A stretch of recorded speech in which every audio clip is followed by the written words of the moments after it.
아름다움이 우리를 구원할 때 3장 리비도를 승화하다. 아름다움은 그 자체로 이 세상에 이해할 수 없는 것들이 존재한다는 사실을 일깨워준다. 하지만 우리는 이해할 수 없는 것이 있다는 사실을 용납하지 못한다.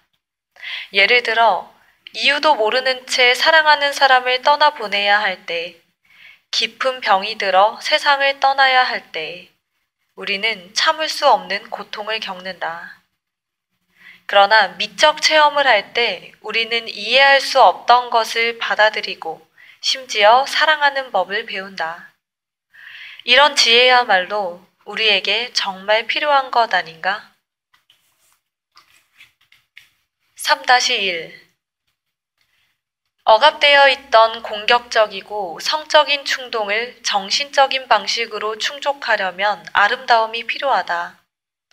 이제부터 살펴보겠지만 일정한 조건에서 아름다움을 만날 때 우리는 문명화된 방식으로 바로 문명이 금지한 폭력을 표출할 수 있다. 이 일정한 조건이 어떤 것인지를 알고 나면 아름다움이 그토록 우리를 매혹하는 이유를 더 잘 이해할 수 있을 것이다. 프로이트가 제대로 파악했다면 아름다움은 인간에게 금지된 것들이 용인되고 높이 평가되는 방식으로 그것들에 접근할 기회를 제공한다. 또한 평소에는 비난의 대상이 되는 야성적인 생명력의 약동을 허락해 주기도 한다. 아름다움은 미적 쾌락을 통해 문명화된 인간 삶에 기적 같은 예외의 가능성을 제공한다. 다시 말해 아름다움은 프로이트가 명시했듯이 작품의 감상자는 물론 창작자에게도 강렬하고 무의식적인 쾌락을 체험할 기회다.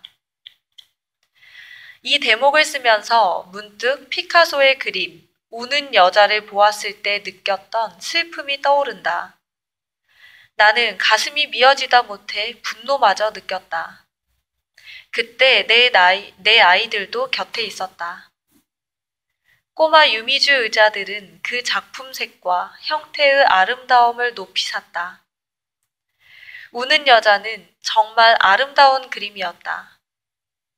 우리는 천재의 그 위대한 작품을 지난 일요일 박물관에서 다른 가족들과 함께 줄을 서서 감상했다. 그것은 실제로 꽤 실속 있는 경험이었다. 부모들은 피카소를, 아이들은 그림을 즐겼다.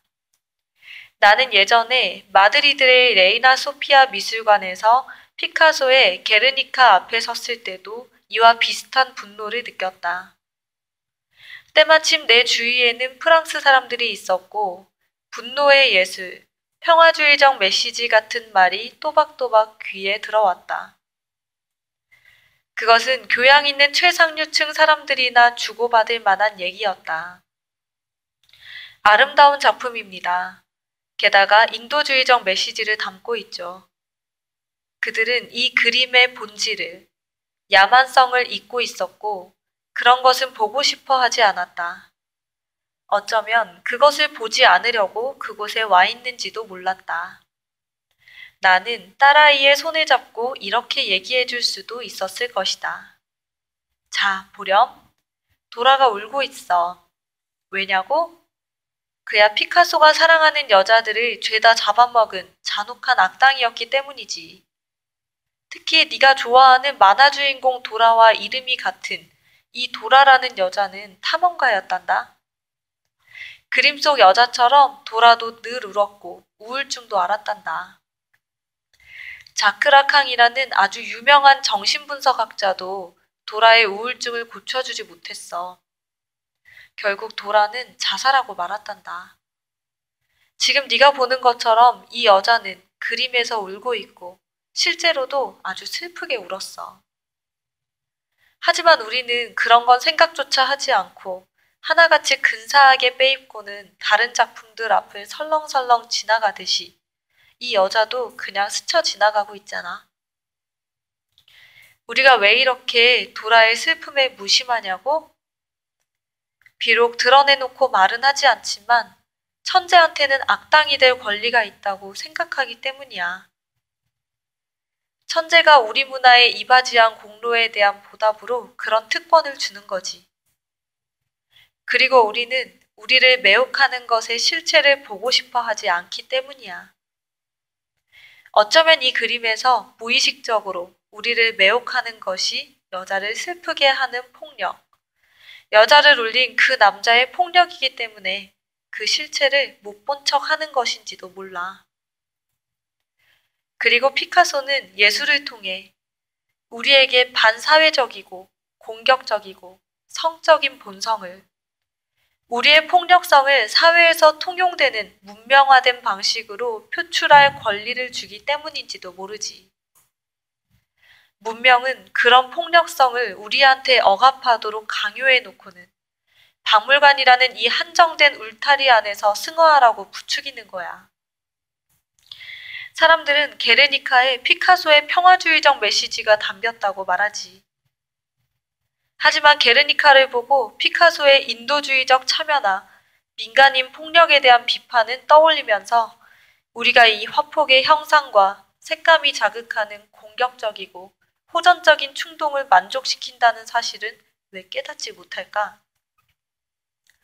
피카소는 스페인 공학파 정부의 주문을 받아서 이 거대한 평화주의적 그림을 그렸지만 그와 동시에 자신의 리비도를, 자신의 반사회적 공격성을 승화했다는 사실에 주목하는 사람은 별로 없어. 확실한 것은 우리가 이 폭력성, 이 공격성을 간접적으로만, 우회적이고 승화된 방식으로만, 다시 말해 문명화된 방식으로만 충족할 수 있다는 거야. 이것이 내가 조금 전에 모든 게 사실상 이 사회의 상류층을 위한 거라고 말했던 이유야. 문화는 우리한테 마음속에서 자기 패권에 대항하는 것은 모두 검열하도록 강요해왔어. 그렇게 늘 억압당한 채 사는 우리한테 가끔 아주 오랫동안 마음 깊은 곳에서 자기 권리를 주장해온 이 생명력을 충족할 기회를 준단다. 그렇게 우리는 어렵사리 일요일에 미술관에 와서 지금처럼 그 생명력을 충족하고 있는 거야. 하지만 우리는 그런 사실을 의식조차 못하지. 딸아이에게 이 모든 이야기를 들려줄 수도 있었지만 나는 아무 말도 하지 않았다. 아이들은 급기야 미술관 안을 천방지축 뛰어다니기 시작했고 관리인이 다가와 여기서 이러면 안 된다는 주의를 주었다. 우리는 미술관을 나와 아이스크림을 먹으러 갔다. 혹시 이런 관점이 지나치게 비관적이라고 말하는 사람이 있다면 프로이트가 수십 년간의 임상 경험, 즉 그의 진료실 소파에 누웠던 수많은 남녀를 상담한 경험을 바탕으로 1930년대에 정립한 관점이라는 사실을 기억해야 할 것이다. 이 사실이야말로 문화에 대한 프로이트의 실제적 접근이 철학자들의 관념적 사유와 구별되는 점이다. 이를테면 루소는 문화를 본성이 선한 인간이 타락해가는 과정으로 정의하면서 자연 상태의 인간이라는 개념을 제시한다. 그것은 허구, 기원이라는 허구에 지나지 않지만 기원으로 가정된다. 인간의 본성이 본질적으로 사악하다고 믿었던 칸트는 문화의 발전을 이 타고난 악한 본성을 뿌리 뽑는 도덕적 노력으로 정의하면서 역시 철학자로서 담론을 전개했다. 하지만 그는 매일 엄청난 양의 책을 읽었지만 한정된 수의 인간만을 직접 만났을 뿐이다. 프로이트는 전혀 다른 방식으로 인간의 현실을 관찰했다. 긴 세월, 무려 수십 년간 그는 고통에 시달리는 수많은 남녀가 자신이 어떤 문제를 안고 있는지를 알기 위해, 자신에게 무슨 일이 벌어지고 있는지 알리기 위해 안간힘을 쓰며 들려주는 이야기에 온종일 귀를 기울였다. 프로이트는 그들의 무의식이 들려주는 이야기를 들으면서 소파에 누워 몸부림치는 그들의 육체를, 쓴웃음을 지으며 일그러지는 그들의 얼굴을, 돌이킬 수 없이 망가진 인생을 수없이 봐왔다. 프로이트가 마침내 인간이 자신은 물론 타자에 대해서도 다양한 형태의 공격성에 사로잡혀 있음을 확신하게 되었을 때 그의 통찰은 더없이 정확했다. 하지만 이전 20년 동안 프로이트는 인간의 본질을 낙관적으로 해석해왔다.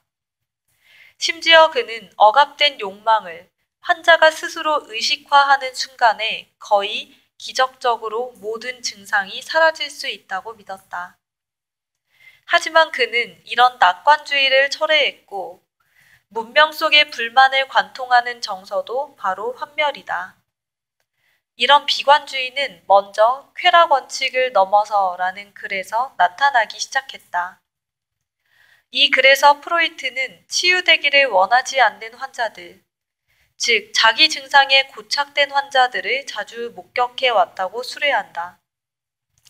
그는 이런 고착이 일어나는 것은 환자가 비록 의식적으로는 불쾌를 느끼고 객관적으로 확인할 수 있는 고통을 느낀다고 해도 증상의 반복이 환자에게 어떤 무의식적 향락을 제공하기 때문이며 만약 그렇지 않다면 환자는 훨씬 더 쉽게 증상에서 벗어날 수 있다고 확신한다. 쾌락 원칙을 넘어서라는 제목도 바로 이런 사실에서 비롯한 것이다. 우리가 진정으로 쾌락을 최우선으로 추구한다면 우리를 그토록 고통스럽게 하는 증상들에서 훨씬 더 성공적으로 치유될 수 있을 것이다. 하지만 우리에게는 쾌락 원칙을 넘어 생동하는 어떤 부분이 존재하고 그 무의식적 영역에서는 우리 자신에게 불행이 닥치고 괴로운 일이 반복되기를 바란다. 그렇다면 파스칼이 팡세에서 말했던 것처럼 혹은 상식에 기대어 모든 인간은 목을 매달 밧줄을 묶는 순간까지도 행복해지기를 바란다고 주장하기는 어려워진다. 프로이트가 삶 충동에 대립하는 개념으로 죽음 충동이라고 부른 것이 우리 내면에 있는 바로 그 부분이다. 우리는 이것을 인간종이 진화를 계속하면서도 꾸준히 이어온 원초적 공격성의 한 형태로 이해할 수 있을 것이다. 프로이트는 이 공격성이 타자는 물론이고 우리 자신을 향하고 있음을 설득력 있게 보여준다.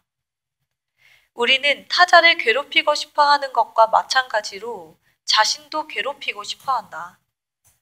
문명은 우리가 타자를 폭력적으로 공격하는 것을 금하지 않는가?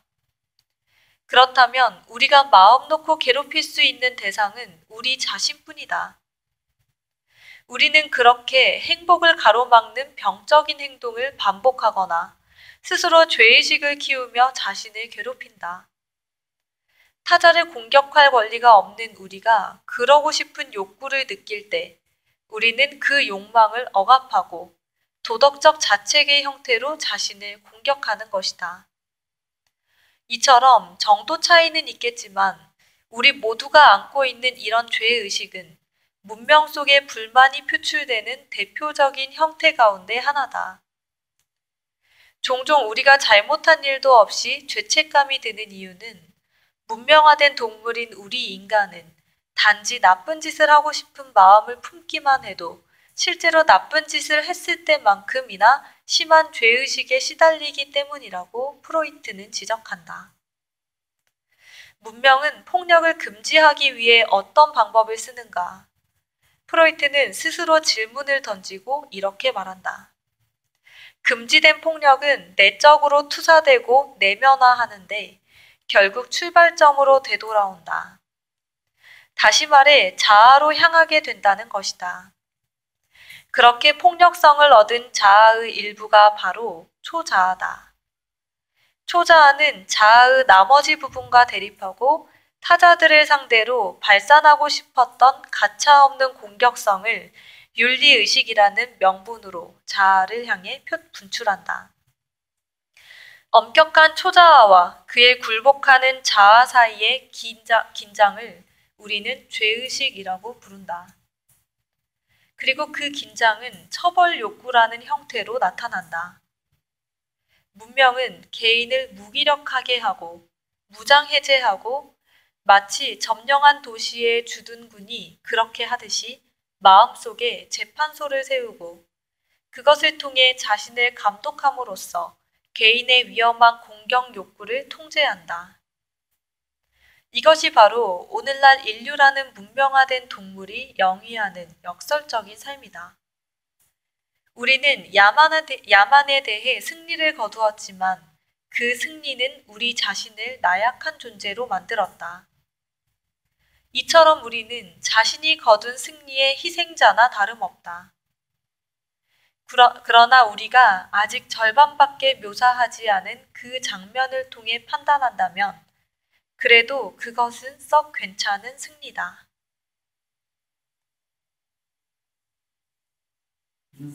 네.